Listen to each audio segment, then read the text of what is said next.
Então, na África, o que que tem na África? Leão, girafa, elefante, tem de tudo, jacaré, tudo, a fauna todinha do mundo está na África. Então, e quando você vai codificar a concentração de animais que está no firmamento, cai sobre a África. E a coisa mais linda é quando você sabe quem são esses elementos no firmamento. Então, tem muita coisa para ensinar. Os animais, eles não irão ficar para trás, eles serão levados embora na glória, pois estão no código-fonte, no livro da vida, que é o firmamento. Então, vamos dizer que eu perdi o arrebatamento. Eu vou usar eu como exemplo para pessoas que não gostam que use as pessoas. Então, eu fiquei para trás. Todo mundo foi e eu fiquei. Não haverá nenhum animal na terra. Não vai ter passarinho, não vai ter peixe, não vai ter nada. Agora eu vou te mostrar algo que você vê muito eles falando. Eles querem fazer animais de inseto. Você vê eles sempre falando isso. Só que eles sabem quais são os animais, insetos, toda a categoria, que foram criados pelo inimigo. E quando você pega, eu acho que é o javali, que é a mistura da carne do porco com o homem. Então o javali não foi o criador que fez. Então ele sabe os animais que vão ficar, os animais imundos. São os animais que não foram criados pelo criador e foi feita a hibridização. O criador, se você fosse levar ele a sério, e a gente não leva ele a sério, ele não gosta que a gente use a roupa de poliéster. Poliéster é uma roupa, como se fosse um hibridismo. Você teria que usar a roupa 100% algodão. E você já reparou que a roupa 100% algodão é a mais cara? O criador não gosta de mistura. Você gosta de misturar 70% poliéster com 30% algodão, tá? Você está talvez usando algo que é impuro.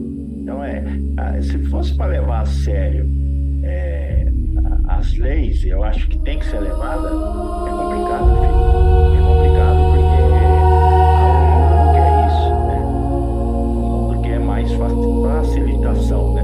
Em termos de religião. E é gozado. O meu canal, hoje ele é muito mais aceito na Europa, nos Estados Unidos, Austrália, porque lá não tem tanta religião igual tem no Brasil. O Brasil é religião demais. Aqui talvez se tivesse 2 ou 3, seria mais fácil para as pessoas enxergar a Matrix.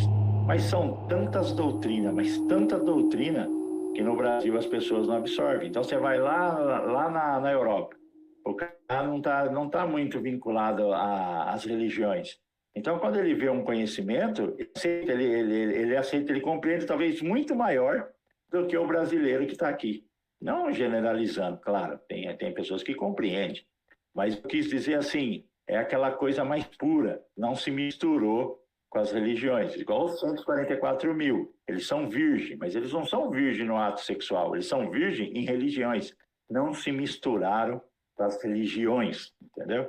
Porque aqui, na maioria do Brasil, 95% primeiro era católico e depois virou evangélico, né? No modo de falar, e tem gente que é católico, tem gente que é evangélico e vira umbanda, e assim vai. Eu não estou discriminando nenhuma religião. Eu sou daquela opinião que é você que vai prestar conta, não vai ser eu. Eu tenho amigos que são espíritas, eu não preciso ir para ele, a não ser que queira. Você me fala isso, aí eu posso explicar. Mas se eu ir lá explicar para ele, arrumar uma contenda, não, tem que partir dele. Se ele me der a oportunidade, eu posso até falar. Mas eu não vou pôr o dedão lá na ferida dele e falar que ele está errado. Jamais, porque o arrebatamento vai ser um susto. Você está achando que os que estão sentados dentro da igreja, as igrejas vão ficar lotadas, filho. Eu falo que se aquilo que eu vi foi verdadeiro, quando me mostraram, quando eu tive em coma, vai ser feio o negócio e o susto vai ser grande. Por isso que às vezes eu falo brincando, e essa frase não é minha, é daquele desenho do Simpson, que quem está na igreja vai para o boteco. E quem está no boteco vai procurar a igreja, porque vai ser grande o susto, né? Para que acontecer isso aí, lá eles não falavam em arrebatamento, eles falavam flash de luz, o dia do flash de luz. É que nem um relâmpago e as pessoas somem. Então você já imaginou o choro que fica depois, né? De mãe chorando, mãe gritando, vai sumir os filhos. Você já imaginou quem tem 2, 3 filhos pequenos, olhar para a e não tá meus filhos? Você já é os gritos que não vai ser? Então vai ser algo que vai ser assustador, porque criança vai ser retirado. Até 12 anos não vai ficar nenhuma. Então o que vem vindo e não está longe, não vai ser brincadeira. Então, quando eu falo que os animais vão ser retirados, eu tenho que achar base bíblica. E aonde está isso? Onde e por que isso é mostrado nas Escrituras que os animais serão arrebatados? Então, você vai aqui em Eclesiastes, capítulo 19, versículo 3. Porque o que sucede aos filhos dos homens, isso mesmo também sucede aos animais. E lhe sucede a mesma coisa. Como morre um, assim morre o outro. E todos têm o mesmo fôlego, tá vendo? Então, eles têm alma também. E a vantagem dos homens sobre os animais não é nenhuma, porque todos são vaidade. Todos vão para um lugar, e todos foram feitos do pó, e todos voltarão ao pó. Então, filho, é a mesma condição, tanto é que tem uma outra parte aqui em escritura renovada que fala alma e espírito. Então, os animais, eles têm alma e têm espírito. Não é igual a gente imagina. Então, e aqui está sendo bem claro, você não tem nada acima dos seus animais, tá? Por isso que quando você pega um cachorro, quando você pega um gatinho, eu estou falando de gato agora, até lembrei do pai do Chave, porque deram veneno para uns gatos que ele gostava e o gato morreu, não foi isso, Chave? Foi, a gente até tentou. Era um gatinho, né, que ficava no escadão do lado da casa dos meus pais. A gente até tentou levar ele no veterinário. A gente levou, inclusive, eu fui com meu pai. Mas chegou lá, já era muito tarde, né? Ele tinha engolido veneno e, nossa, muito dó. Então, você bate em um cachorro, que você bate em um gato, ou que você não gosta, tem pessoas que não gostam de animais. Então, eu peço para você repensar, porque para onde você vai, tem os animais, e você vai conversar com os animais. Eu vou mostrar algo aqui. As pessoas têm que prestar atenção nas escrituras. Eles tiraram muita coisa em termos de compreensão. E até a linguagem que as escrituras é escrita, eu acho que devia ser diferente. Seria mais fácil de ler, mais fácil de compreender ela em termos de a forma que ela é escrita, as palavras. Por que eu estou falando isso? Os animais, eles falavam no Jardim do Éden, os animais falavam no Jardim do Éden, que era no terceiro céu.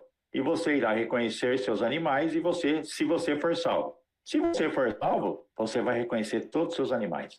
Essa memória de animais não é perdida. Então, se você tem um gato aqui hoje, esse gato seu vai estar lá no novo céu e na nova terra, e ele vai te conhecer.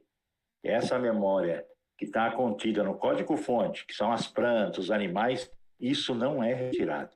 É um vínculo que nós teremos com os animais. Nós só não teremos vínculo, tem pessoas que às vezes eu falo e não gosta. Você não vai reconhecer, e eu achei até o versículo, mas eu não coloquei aqui, que fala que você não vai reconhecer as pessoas no céu, porque é vínculo de sangue. Carne e sangue não vai herdar o reino do céu. Porque vamos dizer que uma mãe foi arrebatada. Ou quem não acredita em arrebatamento, vamos dizer que a mãe foi embora, foi salva, e os 3 filhos foram para o inferno. Eu pergunto para você, ela não será feliz. E no céu a felicidade é plena. Tanto é que quando você vai lá no juízo final, que ele está separando bode de ovelha, e depois ele fala, ele enxuga a lágrima do rosto, em hebraico, é o esquecimento, filho. Ele está te dando o esquecimento. Então, você não vai lembrar do teste.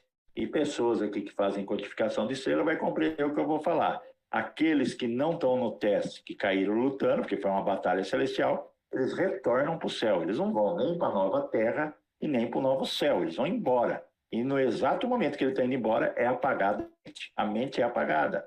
Por isso que quando eu falo, e meu pai falava isso para mim, por que é uma dádiva? Vamos supor, imagine uma pessoa que não está no teste, né? Ela caiu lutando. E aí no dia do arrebatamento, ela não vai para a núpcia, para a festa do cordeiro, ela não vai lá. Igual o Apocalipse fala, novo céu, nova terra. Então ele já colocou seu pezinho em uma nova terra. Você tem que compreender isso, senão ele ia falar novo céu e acabou. O mar já não existe mais, viu que o mar ele discriminou, mas a terra não. Então você está indo para uma nova terra. E nessa live de hoje, você vai conseguir compreender o que eu estou falando. Então, o que acontece? Quando você está sentado em uma mesa, comendo com seus filhos, ou pode ser igual eu falo, pode ser arroz e tomate, filho, é uma dádiva. O tempo é uma dádiva. Porque nós que somos eternos, nós estamos vivendo algo, por mais que seja um teste, o Pai é tão amoroso, você está vivendo algo que os anjos que lutaram com o Criador, eles não vivem isso. E eles que olham de fora, eles devem admirar. O que é admirar? O amor. Você viu lá? amar uns aos outros como a si mesmo. Então você tem que amar as pessoas, você tem que gostar das pessoas. Mas gostar, ser verdadeiro, não, sabe, um gostar fraco. E por que eu estou falando isso aí? Verdade, porque você não vai lembrar disso, filho. Você não vai lembrar. Então imagine seu filho hoje que está aí do seu lado. Dê um beijo no rosto dele, rapaz. Se você não tiver seus filhos, dê um beijo no seu marido. Se você não tem marido, não é casada, dê um beijo nos seus pais, se eles estiverem vivos. Porque isso é uma dádiva. Eu sei, ó, meu pai morreu. Eu não vou sentar com meus pais nunca mais.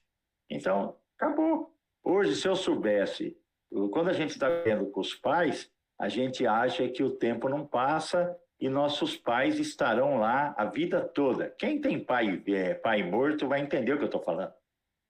O pai não está mais. E às vezes você podia ter lá almoçado com o seu pai, às vezes você podia ter jantado, tomado um café, e a gente não faz às vezes pela vida, correria da vida, não faz às vezes porque tem briguinha de família, tem uns que tem isso. Ah, eu briguei com meu irmão, não vou na casa do meu pai, vou machucar meu pai, ou machucar minha mãe. Tem família que tem isso. A minha teve, meus irmãos, nós não somos muitos unidos, não por causa de mim, mas não somos. Não é uma união que eu esperava que era para ter. Então isso machuca, isso dói, porque você tem que valorizar isso aí. Então, talvez os dias que eu deixei de sentar e tomar um café com meu pai, porque eu corri em busca do mundo, eu estava em busca do mundo. Quando você tem 20, 30 anos, você quer o mundo, filho. Não adianta falar para mim que não quer, que é mentira. Vai lá, eu vou falar que não quero. Todo mundo é assim. Eu calculo que a idade da cegueira humana é dos 18 aos 30.